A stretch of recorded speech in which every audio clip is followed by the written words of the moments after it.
Friends, hello and welcome back. Some of the wildest things have been happening lately in the world of the NHL. Some of the wildest trades. Mikko Rantanen moving around, a couple of different teams thinking, hey, the deadline's probably going to be slow this weekend. It's not. You see more players moving around in the deadline, one of the more exciting trade deadlines of the past. And then the trade deadline comes to conclusion, and you have Elliotte Friedman, very reputable source, coming out and saying, hey, the Toronto Maple Leafs asked the Carolina Hurricanes about Mikko Rantanen. And then they asked Mitch Marner if he was willing to waive his no trade clause. And now we can speculate, of course. One thing we know for certain is you do not go to your star players and say, hey, are you willing to waive your no trade clause unless you have a trade in place. The last thing you want to do is ruffle feathers, let them know they're on a trade block, you're moving them. So you have to assume Mitch Marner for Mikko Rantanen was a real thing. A crazy trade. You talk about what would have been a blockbuster. Both guys at the time on a 1-year contract, kind of a rental. Both guys, Marner looking and saying, hey, or Rantanen potentially, if he wanted to be on the Leafs, willing to sign and extend there. Toronto talking to him. The question is, the Leafs then saying, oh, maybe we want to move on from Marner. Maybe that's what they're looking at. He's on the final year of his contract. Marner getting that money, being willing to get paid to play for Carolina. Marner, nobody wants to play for Carolina. I don't know what it is. Nobody, it's like Columbus, I guess. We can relate. You don't want to play there. For some guys don't want to be there for some reason. Marner, the same story.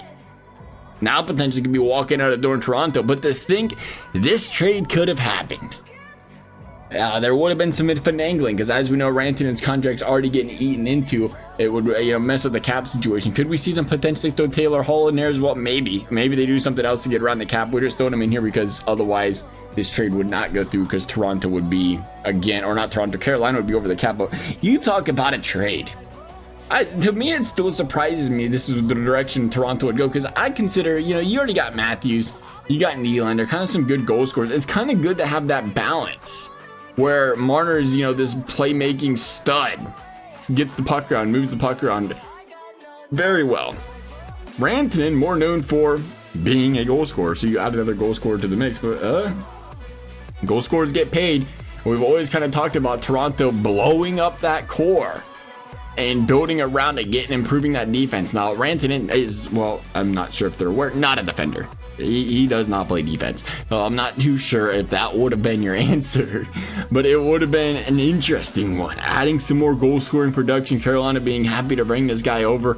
We are going to send this trade, see if it goes through. It will. They are happy to go ahead and take on said contracts. Rantanen to the Leafs, Taylor Hall to the Leafs, and now all of a sudden, wow, Toronto just turns into what might be a generational team as far as goal scoring ability is concerned. You put Rantanen already with Matthews, who's known for potting 50. Nylander's done 40. Rantanen's done 40. He's done 50. Tavares getting older, has the ability to drop 30 plus. Playing these guys together, if you were to sprinkle on Taylor Hall, again, getting older, the playmaking abilities of Taylor Hall, though, to complement these guys, what an offense.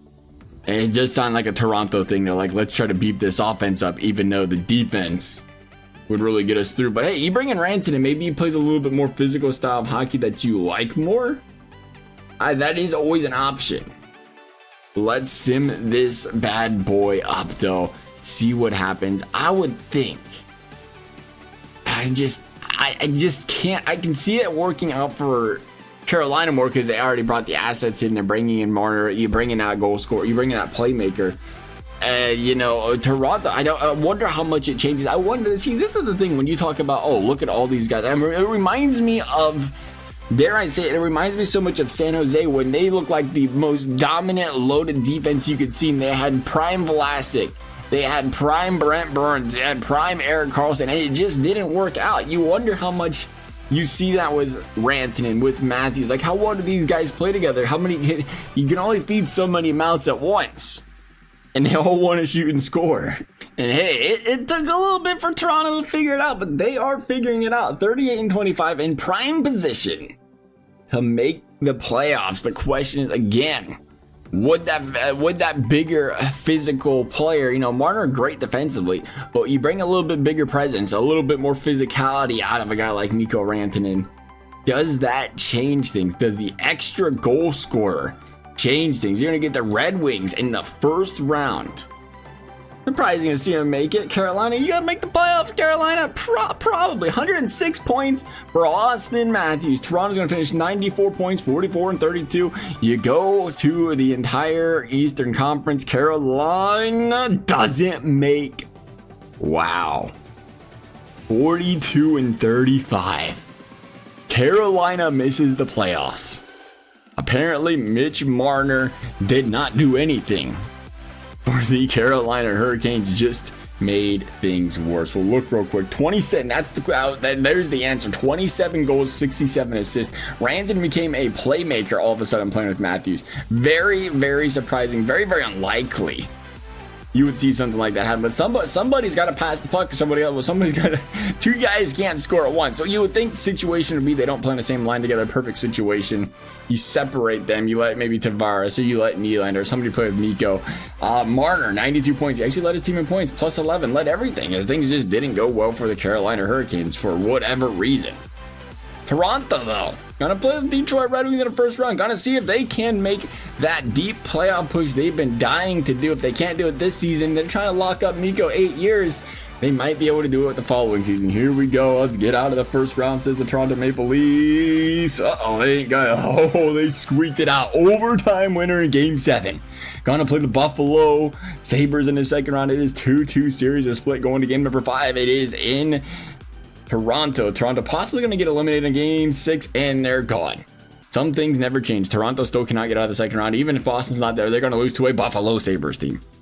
And the Mitch Marner list Toronto Maple Leafs still have a lot of questions that need answered ending the season. Nonetheless, as always, if y'all enjoyed the video, I'd appreciate you liking and subscribing. You never have to. Thank you for watching. We'll see you next time.